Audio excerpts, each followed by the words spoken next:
My channel স্বপ্নাস creation. আজকের recipe হলো mutton. তা চলো দেখে নেওয়া যাক। আমার রান্নার জন্য লাগছে আলু, পেঁয়াজ কুচি,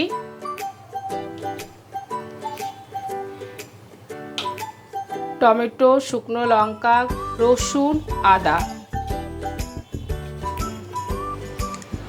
লবণ, হলুদ, সর্ষের তেল, কাশ্মীরি গুঁড়ো লঙ্কা, গোটা জিরে, ধনের গুঁড়ো, গরম মশলা গুঁড়ো, আর ফোড়নের জন্য লাগছে তেজপাতা, লবঙ্গ, গোটা এলাচ, দারচিনি। আমি রান্নার জন্য এবার মশলাগুলি বেটে নেব। এবার দেব আদা, রসুন, শুকনো লঙ্কা, গোটা জিরে। অল্প জল দিয়ে একটা মিহি পেস্ট তৈরি করে নেব। আমার মিহি পেস্ট তৈরি হয়ে গেছে। দেখে নেওয়া যাক পেস্টটা কেমন হয়েছে। যাক, পেস্টটা তৈরি হয়ে গেছে। এবার মাংসের মধ্যে দিয়ে দেব। এই যে আমার মাংস, আমি 800 গ্রাম মাংস নিয়েছি। মাংসটা ম্যারিনেটের জন্যে প্রথমে আমি মশলাটা দিয়ে দিলাম।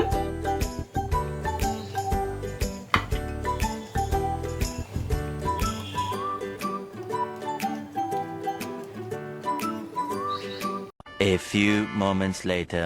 পেঁয়াজ বাটা হয়ে গেছে আমার। এবার দেবো পেঁয়াজ বাটা,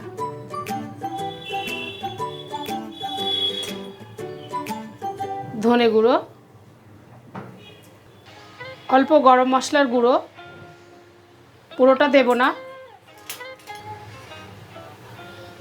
লবণ দেব পরিমাণ মতন, দিয়ে এটা ভালো করে ম্যারিনেট করে নেব।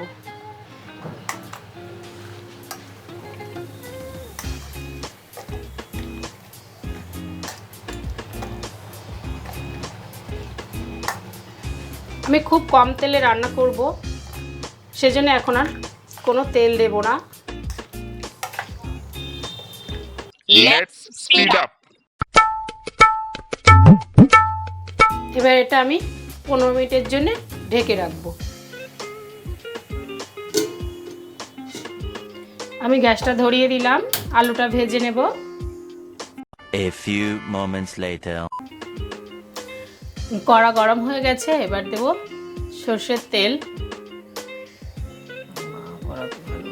One eternity later.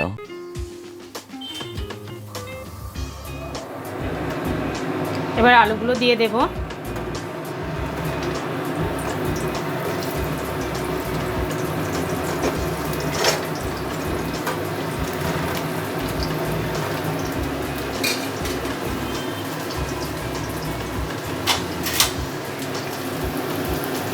লবণ দেব,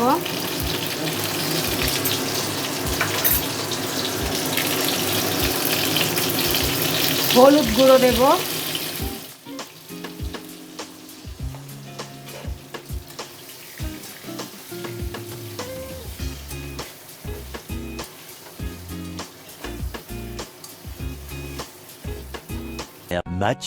Much later. আলুটা আমার ভাজা হয়ে গেছে। এবার তুলে নেব।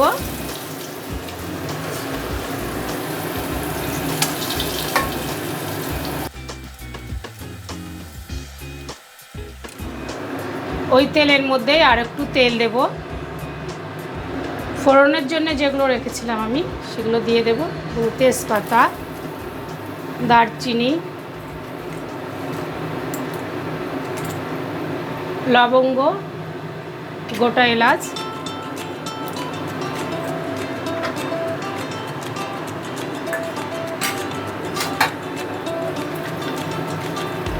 দিয়ে একটু নেড়ে নেব।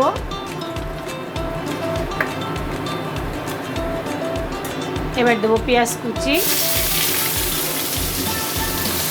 এটা একটু ভেজে নেব।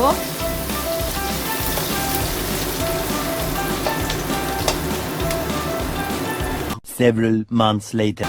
ভাজা ভাজা হয়ে গেছে। এবার আমার ম্যারিনেট করে রাখা মাংসটা দিয়ে দেব।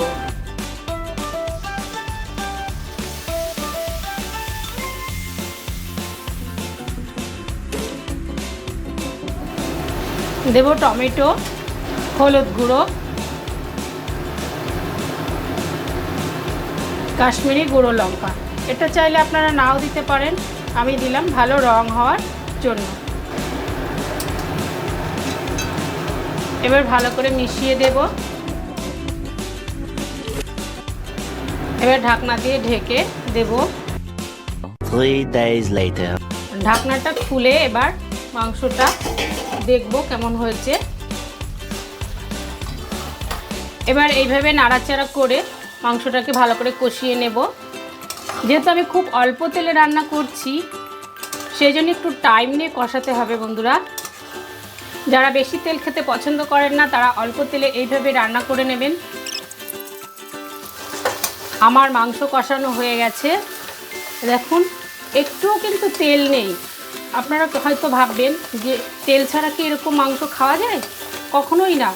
এইভাবে একবার রান্না করে আপনারা খেয়ে দেখবেন, খুব ভালো হয় খেতে। আমি অনেকবার রান্না করেছি বাড়িতে।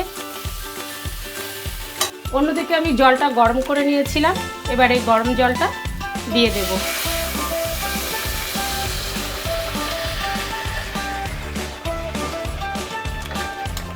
মাংস রান্নার সময় সব সময় গরম জল দেবেন, কখনোই ঠান্ডা জল দেবেন না।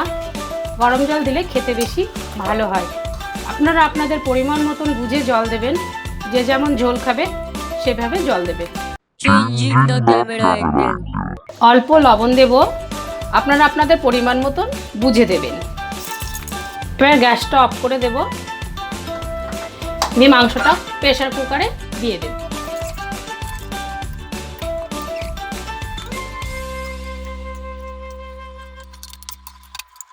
এবার দেব আলুগুলো। বন্ধুরা, আপনারা অনেকে ভাবেন চন্দ্রমুখী আলু প্রেসার কুকারের সিটিতে দিলে গলে যাবে, কিন্তু কখনোই গলবে না যদি উপর থেকে আলুগুলো ঠিক এইভাবে দেওয়া হয়। প্রেসার কুকারের ঢাকনাটা দিয়ে দেব। গ্যাসটা আবার ধরিয়ে দিলাম, প্রেসার কুকারটা বসিয়ে দিলাম 3টে সিটির অপেক্ষায়। 3টে সিটি লেটার। আমার 3টে সিটি হয়ে গেছে। এবার গ্যাসটা অফ করে কুকারটা নামিয়ে দেব। এবার ঢাকনাটা খুলে দেখে নেব।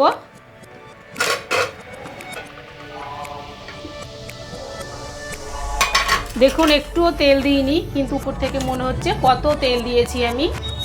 দেখেন আলু একদম গোটা গোটাই আছে, একটা আলু ভেঙে যায়নি বা গলে যায়নি।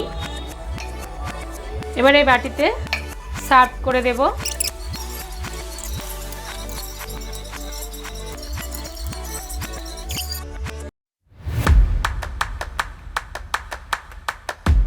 চলো খেয়ে নেওয়া যাক। তো বন্ধুরা, মার মাংস রান্না হয়ে গেছে, এবার খেয়ে দেখবো। খেতে অসাধারণ হয়েছে, মনেই হচ্ছে না কম তেল দিয়ে রান্না যতটা দরকার ততটাই তেল দিয়েছে মনে হচ্ছে। বন্ধুরা, আপনারা অবশ্যই বাড়িতে ট্রাই করবেন এটা। তো তোমরা দেখতেই পেলে আমার রান্নাটা কেমন হয়েছে। এরকম ভালো ভালো রান্নার ভিডিও দেখার জন্য আমার চ্যানেলটিতে সাবস্ক্রাইব করো। ভালো